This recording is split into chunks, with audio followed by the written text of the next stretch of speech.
This is Conwal Parish Church, the oldest building in Letterkenny. The Reformation and the plantation changed the landscape of Donegal, as it did with much of Ulster, bringing ready a Protestant community to the town for the first time. The church dates from about 1636, although it was later in the century, around 1677, that most of what we see today really emerged. Though there were further modifications in the 19th century, albeit the tower behind me may well be from 1636 or even earlier. But now, come with me and I'll show you something quite surprising.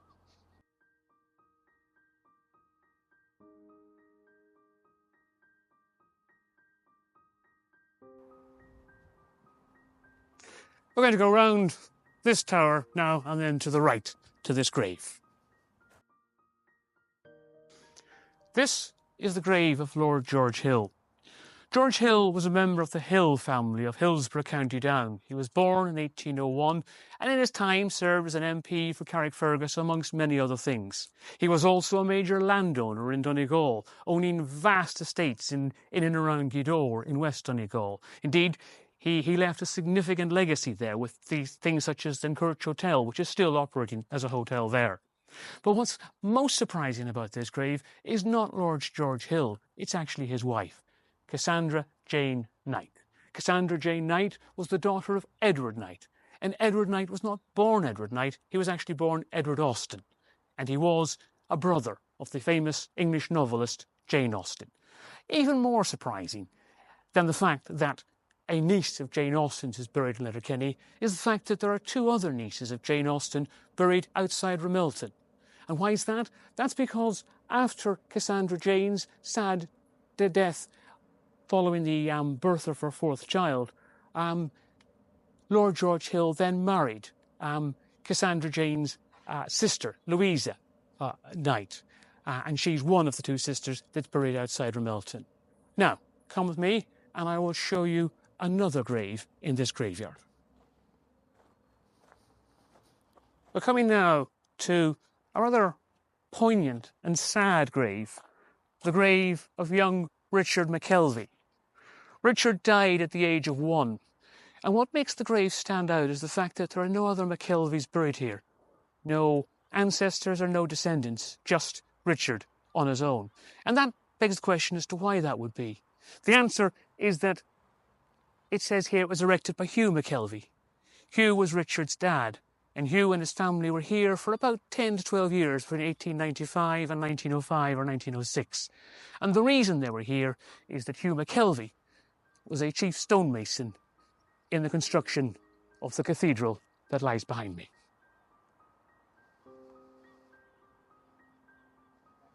And that's Conwal Parish Church, as I said, the oldest building in Letterkenny, and an extraordinary building in its own right. But we turn now to the Cathedral Church of St. Eunan and St. Columba.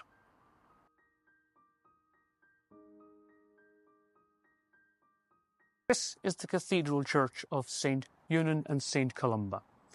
St. Columba was born in about 521 in Garton, which is about 10 to 12 kilometres northwest of Letterkenny. He's associated with many places in Ireland, most particularly the likes of Derry and Kells, but he's also particularly associated with Scotland and the island of Iona, and bringing Christianity back to the people of Scotland during his lifetime and his time there. He died towards the end of that century. St. Eunan was born the following century, and then two never actually met, but St. Eunan followed Columkill to Iona, and he too became the abbot of the monastery in Iona. He's particularly famous for having written the biography of Columkill, but also for writing a sort of treaty that existed between warring Scottish factions that was in many ways a precursor to the Geneva Convention in terms of the rights of prisoners and the rights of women and children during war. So St. Eunan, in his own right, was a prominent and significant person. He, by the way, was probably, although it's not entirely clear, probably born somewhere around Raphoe. So now we go and have a look at a statue of the man who really made this cathedral possible.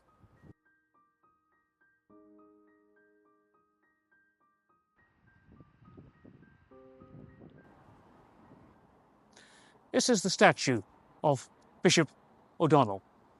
Patrick O'Donnell was born just outside Glenties in 1856. By the age of 32, he was the Bishop of Raphoe, which is quite extraordinary at that age. Indeed, he was the youngest bishop in the world at that time. And it was through his hard work and determination and faith and belief that this cathedral was built. So let's go inside and have a look at it.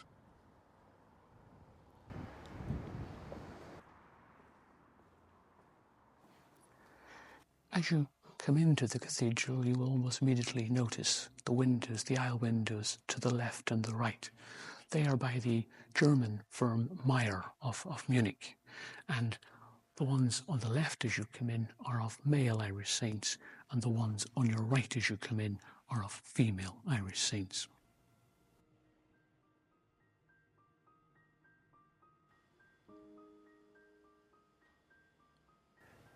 This is the pulpit of St. Eunan's Cathedral. Bishop O'Donnell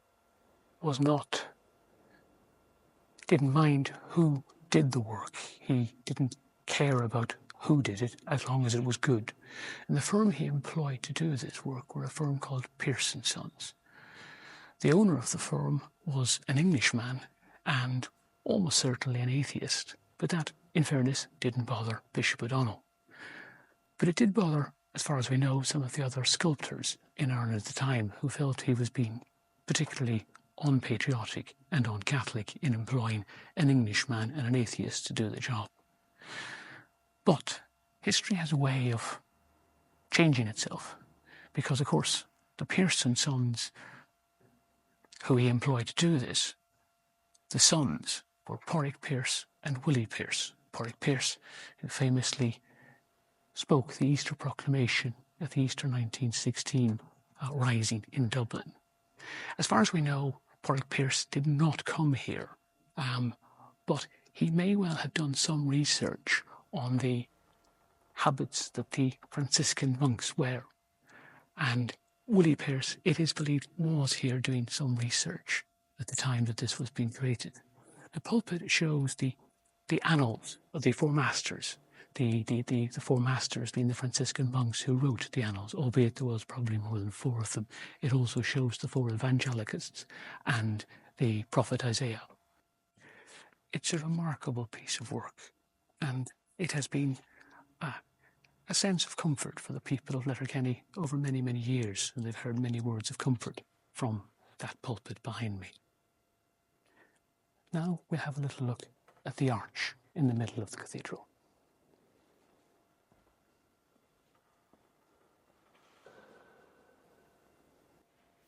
This is the grand central arch of the cathedral, done by Purdy and Millard of Belfast.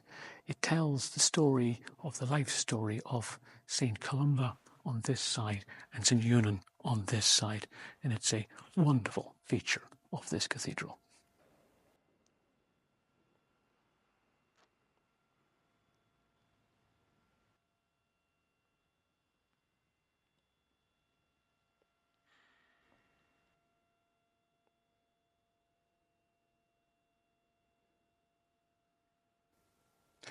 The cathedral was actually opened early in the 20th century, but it wasn't all completed by then. Some things were still being added to over the ensuing decades.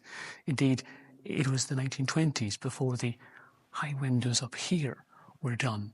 And they were done by the renowned Irish glass artist Harry Clarke, who was commissioned to do them. And he completed the work in 1929, just 2 years before his death in Switzerland in 1931. Conwal Parish Church, the oldest building in Letterkenny and certainly the oldest religious building in Letterkenny. It continues to play a significant role in the life of Letterkenny, as indeed does St. Eunan's Cathedral, both playing a major role in the cycle of life, in the births, weddings and funerals of the town of Letterkenny.